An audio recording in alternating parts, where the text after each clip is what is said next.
அவர்களுடைய அருளாட்சியுடன் இன்றைய பௌர்ணமி யாகத்தில் பல உண்மைகள் தெரிந்தது.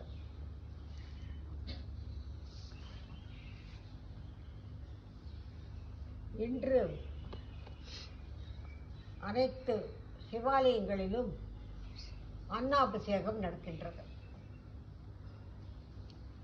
சிவனுக்கு நாம் ஏன் அன்னத்தை அளிக்க வேண்டும்? அவர்தான் அன்னமாக எல்லாருக்கும் ஆகாரம் அளிக்கின்றார். அந்த சிவனுடைய தன்மையில், சிவசக்தி என்ற நிலையில்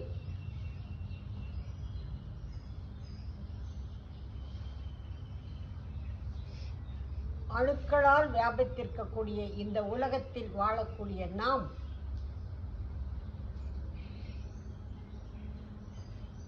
சிவனுடைய அணுக்களினுடைய தன்மையில்தான் ஆரம்ப அணு மறந்து அந்த ஆணணுவாகவும் பெண்ணணுவாகவும் இருக்கக்கூடிய காற்றலையில் கலந்திருக்கக்கூடிய அணுத்தன்மையானது ஆணணு பெண்ணணு இணையும் பொழுது மனிதராக பிறக்கின்றோம். இன்று பல காட்சிகள் தெரிந்தது. ஒரு காட்சி, காலையிலேயே நிழல் உருவம் தெரிந்தது. ஏன்னா நிழல் உருவம் தெரிகிறதே, இதற்கு என்ன அர்த்தம் என்று எனக்கு கொஞ்ச நேரம் புரியவில்லை. அப்பொழுது நிழல் பிறகு இன்னொரு காட்சி, இங்கே தியானம் இருக்கும் பொழுது நம் முகத்தை ஒரு கண்ணாடியை கொண்டு நம் முகத்தை பார்ப்பது போன்று தெரிகின்றது. பிறகு இயற்கையினுடைய தன்மையில் பல உண்மைகள், இந்த பூமியில் வளரக்கூடிய உலோகங்கள், அனைத்து உலோகங்களும் தெரிகின்றது. பிறகு இன்று விஞ்ஞானிகளால் கண்டுபிடித்திருக்கக்கூடிய சிலிக்கான் என்ற அந்த உலோகத்தினுடைய சிலிக்கான் என்ற உலோகமும் தெரிகிறது.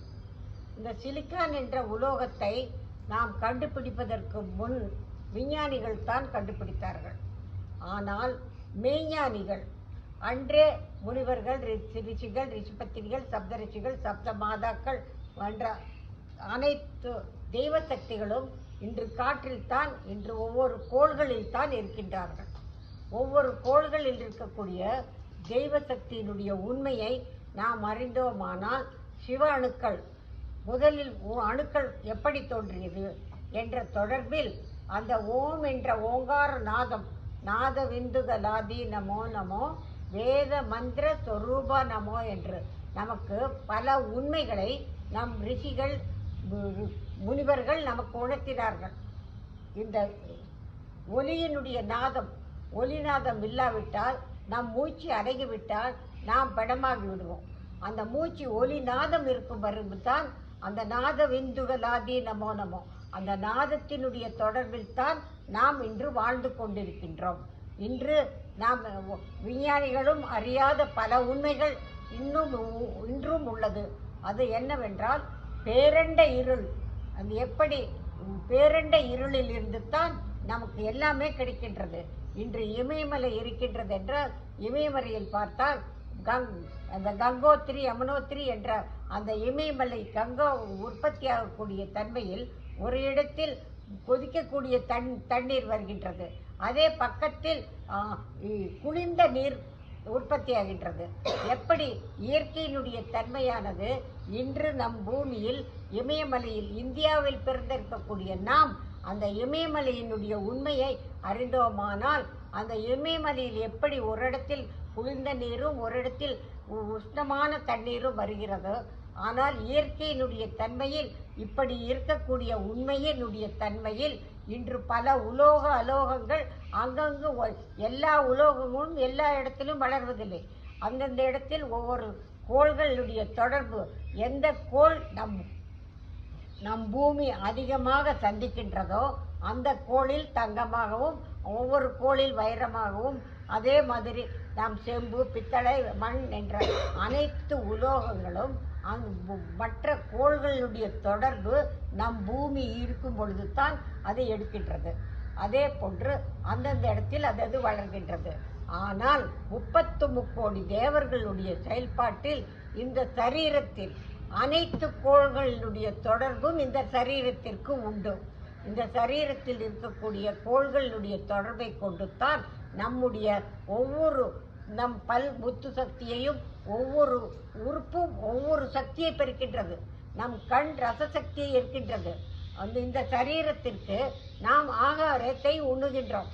ஆகாரத்தை உண்ணும் பொழுது அந்த ஆகாரம் சரீர ஆரோக்கியத்தை தருகின்றது. அதே போன்று நம் கண்ணு பார்க்கின்றது என்றால் கண் பார்வை பார்க்கக்கூடிய நிலையில் அந்த கண்ணில் இருந்து சீழ் வருகின்றது.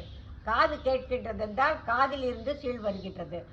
உடல் இயங்குகின்றது என்றால் உடலில் இருந்து வியர்வை வருகின்றது.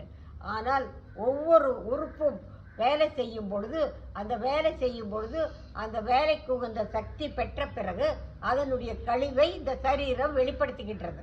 இந்த சரீரத்தில் ஓர் வயது வரைக்கும் தான் உடல் உறுப்பு வளர்கின்றது. உடல் உடப்பு வளர்ந்த பிறகு சரீரத்தில் நாம் என்றுமே வளரக்கூடியது நகமும் நம்முடைய பல்லும் நம்முடைய ரோமமும் தான் என்று மீண்டும் மீண்டும் நம்முடைய உதிரமும் வளர்ந்து கொண்டே உள்ளது. ஆனால் சரீர இயக்கமானது ஓரளவு தான் சரீர உயரம் நமக்கு இருக்கின்றது. இதனுடைய தன்மையில் நம் உணர்வின் எண்ணத்தை கொண்டு நாம் எடுக்கக்கூடிய சுவாச கதியில் அறுகுணத்தை பெற்ற மனித சக்தி. மனிதனுக்குத்தான் அறுகுணம் உண்டு. அறுகுணம் மட்டுமல்லாமல் மனிதனுடைய அங்க அவயங்கள் பேசக்கூடிய தன்மையும் நாம் ஒரு இடத்திலிருந்து இன்னொரு இடத்திற்கு செல்லக்கூடிய தன்மையும் செயல்படுத்தக்கூடிய கைகள் நமக்கு தந்திருக்கக்கூடிய உண்மையை நாம் உணர்ந்து நமக்கு இந்த சரீரத்தை தந்த அந்த தெய்வ சக்தியான ஆண்டவனுடைய சக்தி. ஆண்டவன் எங்கிருக்கின்றான்? ஆண்டவன் எங்கும் இல்லை, பறந்திருக்கக்கூடியது பரமாத்மா. அந்த பரமாத்மாவினுடைய சக்தியை எந்த உணர்வு கொண்டு எந்த எண்ணம் கொண்டு நாம் சுவாசிக்கின்றோமோ அந்த எண்ணத்திற்கொப்பத்தான் சுவாசத்திற்கொப்ப நம் சரீரத்தில் அணுக்கள் வளர்கின்றது. அந்த அணுக்கள் ஆன்மா அணுக்கள் வளரக்கூடிய தன்மையில் அணுக்களால் வியாபித்திருக்கக்கூடிய உலகில் வாழக்கூடிய நாம் நம் உணர்வலியில் நல்ல எண்ணத்தை எடுத்தோமானால் நல் உணர்வு கொண்ட அணுக்கள் வளரும். அந்த நல்ல அணுக்கள் வளர வளர நம்முடைய அறிவு ஞானமானது 6 அறிவு கொண்ட நாம் நம்முடைய மெய்யறிவை நாம் வளர்த்து கொண்டோமானால் சூரியனிலிருந்து வரக்கூடிய சுத்த மின்காந்த சக்தி இன்று எப்படி தண்ணீரை சுழற்சி கொண்டு இன்று மின்சாரத்தை விஞ்ஞானத்தில் இன்று இருக்கின்றார்கள். அதே போன்று ஒரு இடத்தில் இருந்து ஒரு இடத்திற்கு தொலைத்தொடர்பை கண்டு கொடுத்திருக்கிறார்கள். இன்று விஞ்ஞானம் வளர்ந்திருக்கின்றதை போன்று அன்றே மெய்ஞானிகள் இந்த சரீரத்தில் அனைத்து கோள்களுடைய தொடர்பும் உண்டு. இந்த பூமியை காப்பது பேரண்டம். அந்த பேரண்ட இருளிலிருந்து தான் இந்த பூமி காக்கப்படுகின்றது. அதே போன்று இந்த சரீரம் எதற்காக நமக்கு இந்த காட்சியாக இருளை காட்டினார்? எதற்காக இன்று காட்சியில் எதற்காக இந்த பல காட்சிகள் நம் முகத்தையே நாம் பார்க்க முடியாது. ஆனால் கண்ணாடியை வைத்துதான் பார்க்க முடியும். ஆனால் நம் முகத்தை நாம் நீரிலையும் பார்க்கலாம், கண்ணாடியிலையும் பார்க்கலாம். ஆனால் நேரடியாக பார்க்க முடியாது. ஆனால் நேரடியாக பார்க்கக்கூடிய தன்மை நாம் எடுக்கக்கூடிய உணர்வலையினுடைய எண்ணத்தில் நம் ஆன்ம சக்தியை நாம் வளர்த்து கொண்டோமானால் சூரியனிலிருந்து வர சுத்தகாந்த மின்சக்தியை நாம் தினமும் எண்ணி எண்ணமுடன் எண்ணி மகரிஷிகளையும் கோள்களையும் நினைத்து எண்ண நம்முடைய உணர்வில் நல்ல அணுக்கள் வளர்ந்து நம் ஆன்மாவில் நல்ல அணுக்கள் பதிவாகி ஆன்ம சக்தி உயர உயர நம் ஆன்ம சக்தி வளர்த்து கொள்ளக்கூட நினைவாற்றல் படிக்கக்கூடிய அனைவருக்குமே நினைவாற்றல் நிலைத்து நிற்க வேண்டும் என்றால் அந்த நினைவாற்றலை கொண்டு நாம் மெய்யறிவை வளர்த்து கொண்டோமானால் மனிதன்தான் சித்தனாகினான். சித்தன் சில உண்மைகளை உணரக்கூடிய தன்மை சித்த நிலை பெறுகின்றான். அதற்கடுத்த முனிவர்கள் தன்னுடைய ஆன்ம சக்தியை கொண்டு வளரக்கூடிய நிலையில் ஜீவாத்மாவாக அவர்கள் ஜீவகாந்த சரீரத்தில் இருந்து கொண்டு இன்று பல உண்மைகளை முனிவர்கள் காட்டினார்கள். மகரிஷிகளும் சித்தர்களும் மாமுனிவர்களும் பல உண்மைகளை நமக்கு உணர்த்திப்பட்ட நிலையில் ஒவ்வொரு சித்தர்களும் இன்று ஒவ்வொரு கோள்களில் இருக்கின்றார்கள். அந்த கோள்களை நம் பூமி சந்திக்கும் பொழுது எப்படி இயற்கையில் அந்தந்த இடங்களில் பல உலோக அலோகங்கள் வளர்கின்றதோ அத்தனை சக்திகளும் 33 கோடி தேவர்களுடைய சக்தியும் நம் சரீரத்திற்கு உண்டு. அந்த சரீரத்தில் நாம் இருக்கக்கூடிய உண்மையை உணர்ந்தோமானால் நம்முடைய ஆன்ம சக்தியை வளர்த்து கொள்வது மட்டுமல்லாமல் நிழல் உருவம் எதற்காக காட்டினார் என்றால் நாம் இருக்கின்றோம் என்றால் நம்மேல் அந்த ஒளிப்படும் பொழுது அந்த நிழலில் இருந்து நம்முடைய நிழல் தெரிகின்றது. சரீரத்திலிருந்து நம்முடைய நிழலே தெரிகின்றது. எந்த ஒரு பொருள் மேலும் அந்த வெளிச்சம் படும் பொழுது அந்த வெளிச்சத்திலிருந்து நிழல் தெரிகின்றது. அந்த நிழல் உருவம் எதற்காக காட்டப்பட்டார் என்றால் நாம் இந்த சரீரத்தில் உண்மையாக வாழ்கின்றோம். ஆனால் இந்த சரீரத்தை விட்டு விலகிய ஆன்மாக்கள் நிழல் உருவமாகத்தான் சுற்றி கொண்டுள்ளது. அந்த நிழல் உருவமாக சுற்றி கொண்டிருக்கக்கூடிய நிலையில் நாம் பேய் பிசாசு என்றெல்லாம் பயந்து கொண்டிருக்கின்றோம். அதற்காக யாருமே பயப்பட வேண்டியதில்லை.